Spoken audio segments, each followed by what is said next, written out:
Hello friends, ഏവർക്കും ഏറ്റവും പുതിയൊരു വീഡിയോയിലേക്ക് സ്വാഗതം. SSLC പരീക്ഷയ്ക്ക് പ്രിപ്പയർ ചെയ്തിരിക്കുന്ന എല്ലാ വിദ്യാർത്ഥികൾക്കും ഒരു സന്തോഷ വാർത്ത. നിങ്ങളുടെ പരീക്ഷ കുറച്ച് ലളിതകരമാക്കാനായിട്ട് കുറച്ച് ടിപ്സ് ആയിട്ടാണ് ഞാൻ വന്നിരിക്കുന്നത്. നിങ്ങളുടെ ഓൾറെഡി 4 പരീക്ഷ കഴിഞ്ഞിരിക്കുകയാണ്. മലയാളം, അതുപോലെ തന്നെ English, social science 4 exams already finish ആയിട്ടുണ്ട്. ഇനി വരാൻ പോകുന്ന എക്സാം നമ്മുടെ മൺഡേ തിങ്കളാഴ്ച മാത്തമാറ്റിക്സിൻ്റെ എക്സാമാണ്, ഗണിത പരീക്ഷയാണ്. അപ്പോൾ ഈ പരീക്ഷ നിങ്ങൾക്ക് എല്ലാവർക്കും മാത്സിനുള്ളൊരു പേടിയെ പറ്റിയെല്ലാം എനിക്കറിയാം. അപ്പോൾ കുറച്ച് സിമ്പിളാക്കാനായിട്ട് പ്രീവിയസ് കുറച്ച് വർഷങ്ങളിലെ ക്വസ്റ്റ്യൻസ് ഒന്ന് റെഫർ ചെയ്ത് ഏത് മെത്തേഡിലുള്ള ക്വസ്റ്റ്യൻസ് ആണ് നിങ്ങൾക്ക് കൂടുതലും ഉയർന്ന മാർക്ക്, ഞാനിപ്പോൾ 5 മാർക്കിൻ്റെ കാര്യമാണ് പറയുന്നത്, ഉയർന്ന മാർക്കിന് വരാൻ സാധ്യതയുള്ളെന്ന രീതിയിൽ കുറച്ച് ക്വസ്റ്റ്യൻസ് ഞാൻ നിങ്ങൾക്ക് പറഞ്ഞു തരാം. അപ്പോൾ ആ ടൈപ്പ് ഓഫ് ക്വസ്റ്റ്യൻസ് പഠിക്കുകയാണെങ്കിൽ തന്നെ നിങ്ങൾക്ക് കൂടുതലും 5 മാർക്കിൻ്റെ നമുക്ക് 6 ക്വസ്റ്റ്യൻസ് ആണ് വരുന്നത് 5 മാർക്കിൻ്റെ. അതിലൊരു 4-5 മാർക്ക് എഴുതിയാൽ തന്നെ നിങ്ങൾക്ക് മാക്സിമം നല്ലൊരു മാർക്ക് ഇവിടെ കവർ ചെയ്യാനായിട്ട് സാധിക്കും.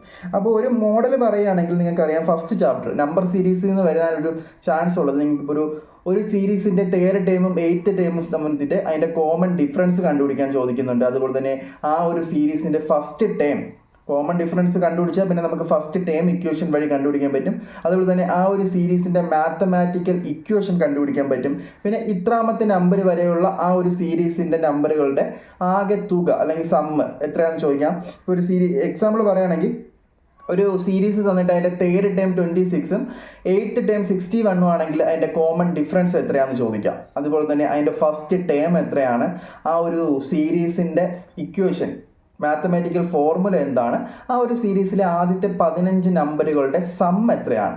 ഈ ഒരു രീതിയിൽ 4 ക്വസ്റ്റ്യൻസ് നിങ്ങൾക്ക് 5 മാർക്കിന് ചെയ്യാൻ പറ്റും. സിമ്പിളായിട്ടുള്ള ഇക്വേഷൻസ് മാത്രമാണ്, അത് നിങ്ങൾക്ക് പഠിച്ചാൽ പെട്ടെന്ന് കിട്ടും.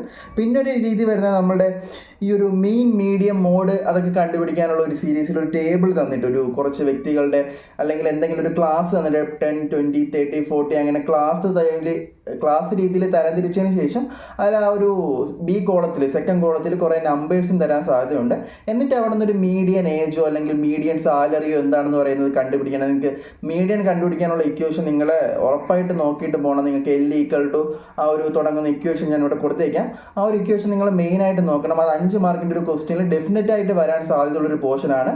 മീഡിയൻ ഏജ് അല്ലെങ്കിൽ മീഡിയൻ സാലറി, മീൻ, മീഡിയൻ, മോഡ് ആ ഒരു പോർഷനിൽ നിന്ന് 5 മാർക്കിൻ്റെ ഒരു ക്വസ്റ്റ്യൻ നിങ്ങൾക്ക് എന്തായാലും പ്രതീക്ഷിക്കാം.